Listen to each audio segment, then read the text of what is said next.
요한복음 14장 1절부터 6절.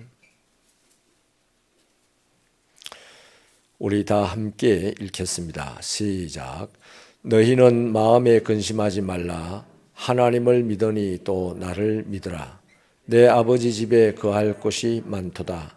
그렇지 않으면 너희에게 일렀으리라. 내가 너희를 위하여 거처를 예비하러 가노니 가서 너희를 위하여 거처를 예비하면 내가 다시 와서 너희를 내게로 영접하여 나 있는 곳에 너희도 있게 하리라. 내가 어디로 가는지 그 길을 너희가 아느니라. 도마가 이르되 주여 주께서 어디로 가시는지 우리가 알지 못하거늘 그 길을 어찌 알겠사옵나이까. 예수께서 이르시되 내가 곧 길이요 진리요 생명이니 나로 말미암지 않고는 아버지께로 올 자가 없느니라. 아멘. 우리는 믿음으로 살지만 어려운 현실에 부딪히게 되면 금방 근심이 생깁니다. 그렇게 근심이 생기는 이유가 무엇이겠습니까? 내 힘으로 이 어려운 일을 감당할 수 없겠다 하는 판단이 섰기 때문입니다. 본문에 보면 제자들도 근심이 생겼습니다. 예수님께서 자기를 떠나가신다는 말씀 때문이죠. 지난 3년간 제자들은 예수님과 함께 살았습니다. 그들은 가난해도 그때는 부끄럽지 않았고 무지하고 힘이 없어도 전혀 두렵지가 않았습니다. 그런데 이제 예수님이 자기들을 떠나신다고 하니 눈앞이 캄캄해졌습니다. 앞으로 어떻게 살지? 이제 집도 나왔는데, 이런 생각에 근심이 생긴 것이죠. 이것은 우리도 마찬가지입니다. 우리가 예수님을 믿고 난 이후로 하나님을 의지하는 사람이 되었습니다. 그것은 틀림이 없죠. 그런데 어느 날 갑자기 내가 감당할 수 없는 일들이 발생을 하게 되면 그때는 예수님도 안 보이고 나는 큰 두려움에 빠지게 되는 것입니다. 이것은 틀린 것이 아닙니다. 지극히 정상적인 것입니다. 사실 제대로 된 신자는 예수님이 없이는 아무것도 할 수 없는 것이 맞잖아요. 그래서 항상 예수님 곁에 붙어 있어야 되는 거죠. 그런데 실제로 예수님은 우리 육신의 눈에 보이지 아니하고 예수님과 함께 있으며 예수님을 꼭 붙잡고 있어야만 내가 근심이 사라지는데, 어떻게 하는 것이 붙잡는 것이냐, 그것은 어제 우리가 말씀을 나누었습니다. 주님은 근심하는 제자들에게 뭐라고 말씀하십니까? 근심하지 말라. 하나님을 믿으니 또 나를 믿으라 말씀하죠. 이것은 그냥 권면이 아니고요, 명령입니다. 왜 그 제자들이 근심하지 말아야 합니까? 하나님이 살아계시기 때문이죠. 하나님은 참새 한 마리도 당신의 허락이 없이는 떨어지지 않게 하시는 분이 하나님이심을 우리가 이미 성경을 통하여서 배웠습니다. 그러니 예수님께서 제자들을 떠나가도 하나님은 살아계시고 또 모든 것을 정상적으로 이끌어 가실 것이기 때문에 근심하지 말라는 것이죠. 또 한 가지, 예수님이 하신 말씀은 천지를 창조할 만한 대단한 능력의 말씀이고 그 말씀은 없어지지 아니하고 반드시 실행되어지기 때문입니다. 그래서 예수님의 말씀하신 것이 빈틈없이 착착 진행되어 갈 것입니다. 그러니까 제자들의 육신의 눈에 이제 예수님이 안 보인다고 해서 말씀이 없어지는 것도 아니고 하나님이 돌아가신 것도 아니다 이 말이죠. 그냥 예수님이 안 보일 뿐이에요. 우리는 더 간단합니다. 우리는 아직도 한 번도 예수님을 본 적이 없어요. 그런데 주님의 말씀은 지금 있고 하나님은 살아계십니다. 천지가 운행되는 것을 보면 살아계시다는 것을 충분히 느낄 수가 있지 않습니까? 그러니 근심하지 말라고 하는 것입니다. 그렇다면 우리가 이 근심하지 않기 위해서 하나님을 믿고 예수님을 믿으라 했는데 뭘 도대체 믿어야 되느냐? 하나님의 무엇을, 예수님의 무엇을 믿어야 되느냐는 거죠. 첫째는요, 하나님의 집에는 거할 곳이 많다 하는 주님의 말씀을 믿어야 하는 거죠. 요한계시록 22장 1절부터 5절에 보면 하나님의 집에 대한 설명이 있습니다. 하나님의 집에는 무궁무진한 축복이 가득 차 있습니다. 거기서는 모든 문제가 이미 해결되어 있고 모든 것이 영광스럽게 회복되어 있습니다. 다시는 실패가 없고 저주가 없고 슬픔이 없고 눈물이 없고 사망도 없는 곳이 하나님의 집입니다. 그러면 그 집에는 무엇이 있느냐? 영원한 기쁨과 노래로 가득 차 있습니다. 이런 축복은 세상 어디에도 없고 하나님의 집에만 있는 것이죠. 그래서 그 하나님의 집은 1차적으로는 천국입니다. 하지만 이 땅의 교회와 하나님을 믿는 자들의 각자의 심령이 하나님의 집이기도 합니다.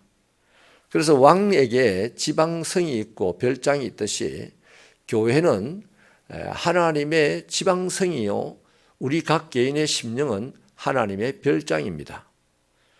그래서 하나님은 이런 각 교회와 믿는 자의 각각의 심령에 천국에서 생성되는 그 기쁨과 노래들을 끊임없이 공급해 주시는 것이죠.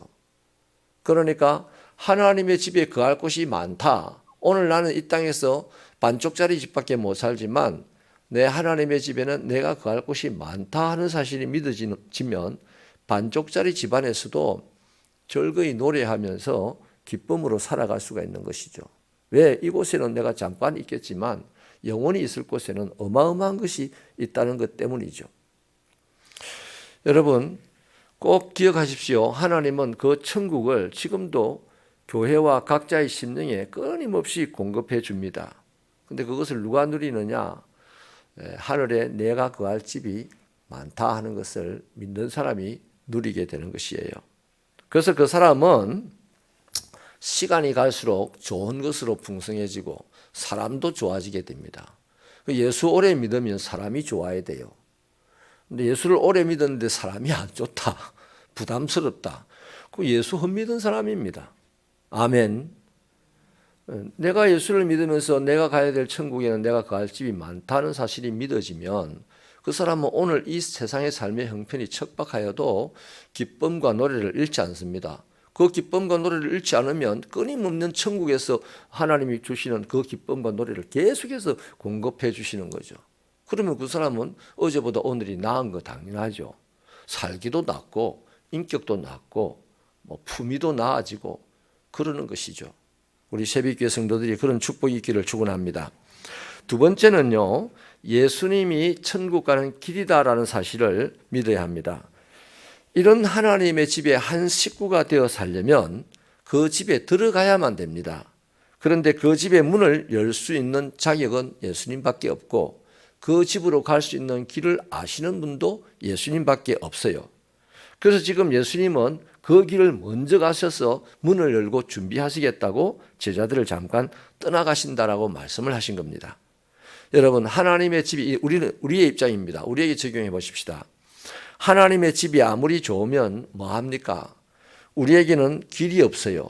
문을 열 자격도 없습니다. 그렇다면 어떻게 그 길을 찾을 수가 있고 어떻게 그 문으로 들어갈 수가 있느냐는 거죠.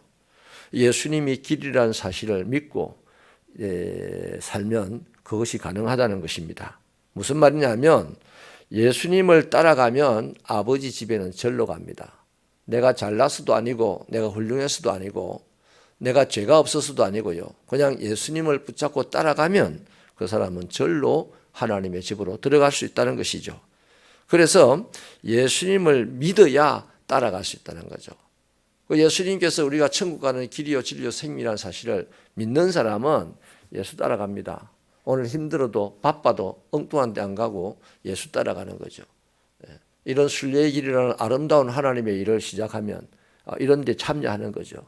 예수가 길이라는 사실을 전혀 믿지 못하면 이거 우습게 보겠죠. 또 어중간하게 믿으면 왔다 말다 하겠죠.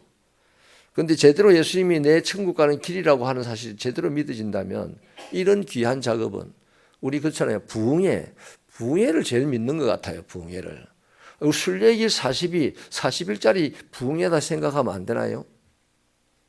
믿음의 차이입니다. 믿음의 차이. 자, 그럼 그러한 예수님에 대한 믿음은 어디서 생깁니까? 다른 데서 안 생깁니다. 그리스도의 말씀에서 생깁니다. 여러분, 오늘 우리는 신앙인입니다. 그런데 우리에게도 어려운 일은 생기죠. 그것을 잠시 근심할 수 있습니다. 하지만 우리는 명령을 받았습니다. 근심하지 마라. 하나님의 집에 거할 곳이 많고 내가 거기로 가는 길이다 하는 걸 믿으라, 이렇게 말씀을 들었습니다. 그러니 우리가 최소한의 믿음이 있다면 우리를 위한 주님의 그 희생을 헛되이 하지 않을 것입니다. 예수님의 죽으심을 헛되이 하지는 않을 것입니다. 세상이나 마귀는 예수의 죽음을 헛되이 하려고 작당을 하고 덤비는 자들입니다. 그런데 오늘 그리스도인들이라고 하는 사람들이 거기 부안해동하는 것 같아요. 그것과 대적하여 싸워서 일심으로 함께 싸워 이겨나가야만 하지 않겠습니까? 그래서 우리는 근심스러운 일 앞에서 하나님의 집이 나를 위하여 예비되어 있다는 사실, 그것을 믿어야 됩니다. 또 예수님만이 그 길로 나를 인도한다는 사실을 믿어야 됩니다. 믿음의 방법을 찾고 할 거 없어요. 그냥 그걸 믿으면 돼요. 그걸 믿으면 오늘 내가 노래하며 살 수가 있습니다. 왜? 그걸 믿는 자에게 하나님은 자기 집에 있는 풍성한 기쁨과 노래를 계속해서 공급해 주거든요. 그럴 때 우리는 우리를 근심시키는 세상, 여전히 근심시키는 이 세상의 소용돌이 속에서도 굴하지 않고 용기 있게 살아가는 거죠. 그 대표적인 사람이 다윗이잖아요. 아무것도 아닌 사람이 골리앗 앞에서 멋있게 살아내지 않습니까? 기도하시겠습니다. 하나님, 감사합니다. 우리 새벽교회를 사랑하셔서 어느 날 무엇이 이 코로나 시대에 올바른 영적 길인가를 깨닫게 하시고 목사로부터 시작하여서 온 성도에게 순례의 길 40을 확인하게 하여 주시고 새벽으로, 또 안 되는 사람은 저녁으로, 또 안 되는 사람은 영상으로라도 이 순례의 길에 참여할 수 있는 길을 열어주신 아버지 하나님, 이런 지혜를 주신 것을 진심으로 감사합니다. 이제 우리가 의지를 가지고 이 일을 감당할 수 있도록 하여 주셔서 하늘로부터 끊임없이 공급되어지는 그 기쁨과 노래들이 다른 누구도 아닌 우리 집, 우리 심령, 우리 교회에 가득 차게 하셔서 시간이 지나면 지날수록 훌륭하고 멋진 개인, 교회 이룰 수 있도록 은혜를 베풀어 주시옵소서. 하나님, 65년 된 교회가 멋이 없어서 되겠습니까? 10년, 20년, 30년 예수를 믿은 사람이 멋없이 인생을 살아서 되겠습니까? 오늘 아버지 하나님, 분명한 사실을 배웠습니다. 내가 거할 하나님의 집이 많다는 사실, 그 길을 인도하시는 예수님이 우리의 길이라는 사실을 분명하게 믿게 하여 주옵소서. 그렇다 치고 살아가는 자들이 되지 말게 하시고 그것이 믿어져서 그 믿음의 증거로 우리의 삶의 형편이 어렵고 척박하여도 끊임없이 하늘로부터 공급되는 기쁨과 노래들로 채워나가는 귀한 인생이 되어서 다윗처럼 날마다 하나님이 함께하여 주시고 날마다 번성하고 날마다 승리하는 그 귀한 신앙의 삶이 되도록 도와주시옵소서. 예수님의 이름으로 기도하옵나이다.